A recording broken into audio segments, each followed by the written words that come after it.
नमस्कार. Cook with Sonal या आपल्या यूट्यूब चॅनलमध्ये तुम्हा सर्वांचं खूप खूप स्वागत आहे. आज आपण पालक कोफ्ता करी बनवणार आहोत. तर चला रेसिपीला सुरुवात करूयात. पालक कोफ्ता करी बनवण्यासाठी एक मोठी जुडी पालक स्वच्छ निवडून घ्यायचा. पालकाची शक्यतो पानेच घ्यायची, खूप साऱ्या काड्या घ्यायच्या नाहीत. आणि आता हा पालक मी स्वच्छ धुवून घेतलेला आहे. एका मिक्सरच्या भांड्यामध्ये 10 ते 12 पालकाची पाने टाकायची, 2 हिरव्या मिरच्या, 7 ते 8 लसूण पाकळ्या, अर्धा इंच अद्रकीचा तुकडा आणि अर्धा चमचा जिरे आपल्याला टाकायचे. आता अजिबात पाणी न टाकता याला वाटून घ्यायचं. पालकाला थोडंसं पाणी सुटतं आणि पालक त्याच्यामध्ये छान असा दळला जातो. आता हा उरलेला पालक आपण बारीक चिरून घेऊयात. तर पालक मी छान असा बारीक चिरून घेतलेला आहे. आता याच्यामध्ये आपल्याला बेसन पीठ टाकायचे.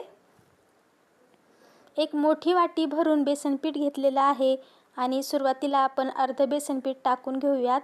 2 चमचे कॉर्नफ्लॉवर आपल्याला याच्यामध्ये टाकायचे, ज्याच्यामुळे कोफ्ते छान क्रिस्पी होतात. तर कॉर्नफ्लॉवर नसेल तर फक्त बेसन पीठसुद्धा तुम्ही टाकू शकता. पाव चमचा हळद याच्यामध्ये टाकायची आहे. एक मीडियम साईजचा कांदा बारीक कट करून घ्यायचा आहे आणि तो आपल्याला या पालकमध्ये टाकायचा आहे.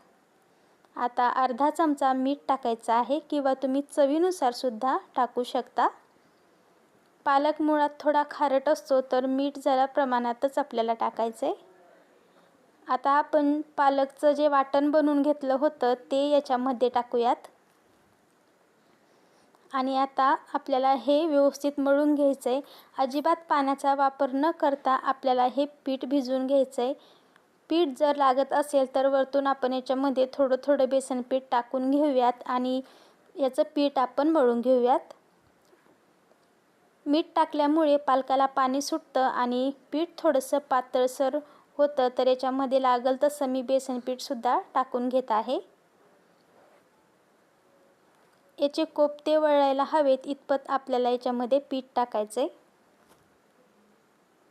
तर पहा, आता पीठ मी मळून घेतलं आहे आणि पूर्ण बेसन पीठ वापरलेलं आहे. आता आपण याचे गोल गोल कोफ्ते बनवून घेऊयात. पीठ थोडंसं चिकट असल्यामुळं हाताला चिटकतं. तुम्ही तेलाचा वापरसुद्धा करू शकता किंवा मग थोडासा पाण्याचा हात लावूनसुद्धा तुम्ही याचे कोफ्ते बनवू शकता. तर सुरुवातीला 4 ते 5 कोफ्ते बनवून घ्यायचे आणि एका कढईमध्ये अर्धी वाटी तेल गरम करत ठेवायचं. कोफ्ते आता आपण कढईमध्ये टाकून घेऊयात. तेलसुद्धा आपल्याला खूप जास्त गरम करायचं नाही. साधारण मीडियम टेम्परेचरवर हे तेल आपल्याला गरम करून घ्यायचं आहे आणि 5 ते 6 कोफ्ते आपण याच्यामध्ये टाकून घेऊयात. कोफ्ते तळण्यासाठी खूप जास्त तेलसुद्धा लागत नाही. एवढ्या तेलामध्ये आपण कोफ्तेसुद्धा तळणार आहोत आणि याच तेलामध्ये भाजीसुद्धा बनवणार आहोत. तर हे कोफ्ते आपल्याला मीडियम गॅसवरती छान लालसर रंग येईपर्यंत तळून घ्यायचे आहेत. आतमध्ये ते कच्चे राहायला नकोत. तर पहा, मीडियम गॅसवरती 1 ते 2 मिनिटे मी याला व्यवस्थित असं तळून घेतलं आहे आणि छान असा आता याला रंग आलेला आहे. आता हे कोफ्ते आपण काढून घेऊयात आणि सर्व कोफ्ते आपल्याला याच पद्धतीने तळून घ्यायचे आहेत. 4 ते 5 कोफ्ते बनवून घ्यायचे आणि ते तेलामध्ये नंतर असे तळून घ्यायचे, म्हणजे त्याला पाणी सुटत नाही. सर्व कोफ्ते छान असे तळून झाले. आता आपण ग्रेव्ही बनवून घेऊयात. तर त्यासाठी 10 ते 12 लसूण पाकळ्या, अद्रकीचा तुकडा, कोथिंबीर आणि 2 मीडियम साईजचे कांदे उभ्या स्लाईसमध्ये कट केले आहेत. एक मोठा टोमॅटो चिरून घेतलेला आहे. कोफ्ते तळून जे तेल शिल्लक राहिलेलं होतं ते आता आपण एका वाटीमध्ये काढून घेऊयात आणि फक्त एक छोटा चमचाभर तेल आपल्याला कढईमध्ये ठेवायचं आहे. आता याच्यामध्ये आपल्याला टाकायचा आहे कांदा. तर सर्व कट करून घेतलेला कांदा आपल्याला या तेलामध्ये टाकायचा आहे आणि लगेच आता याच्यामध्ये आपण टोमॅटो, कोथिंबीर, अद्रक, लसूण हे सर्व घेतलेले साहित्य टाकून घेऊयात. 2 मिनिटे आपल्याला हे मीडियम गॅसवरती परतून घ्यायचे, म्हणजे त्यातील जो कच्चापणा आहे तो निघून जातो. 5 ते 6 काजू आपल्याला याच्यामध्ये टाकायचे आहेत आणि काजूसुद्धा आपण याच्यामध्ये परतून घेऊयात.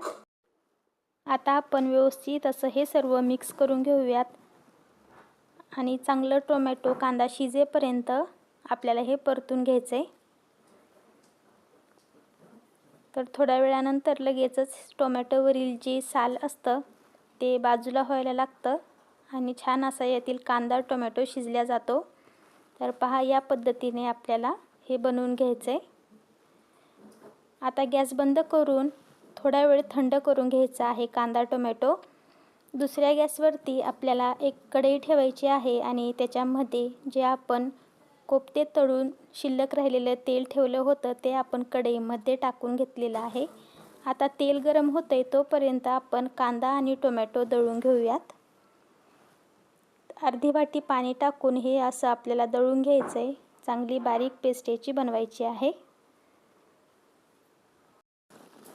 तेल सुद्धा चांगलं गरम झालंय। आता याच्यामध्ये आपण अर्धा चमचा जिरे टाकूयात। जिरे छान फुलल्यानंतर तयार केलेलं वाटण आता आपण याच्यामध्ये टाकून घेऊयात।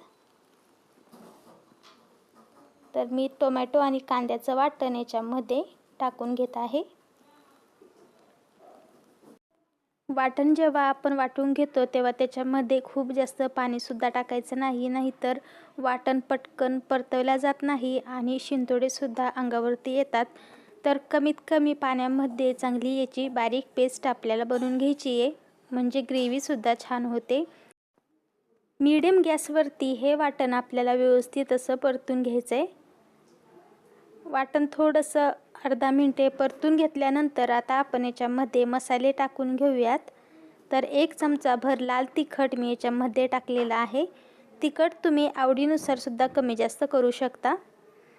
पाव चमचा कांदा लसूण मसाला आपल्याला याच्यामध्ये टाकायचा आहे, ज्याच्यामुळे कलर छान येतो। आणि हा जर मसाला तुमच्याकडे नसेल तर घरगुती काळा मसाला असो किंवा मग गरम मसालासुद्धा तुम्ही याऐवजी वापरू शकता। आता आपण हे छान असं मिक्स करून घेऊयात आणि पूर्ण आता या मसाल्याला तेल सुटेपर्यंत आपल्याला हे परतत राहायचं आहे। मसाला छान असा मिक्स करत राहायचा, ज्याच्यामुळे कढईला तो जास्त लागत नाही।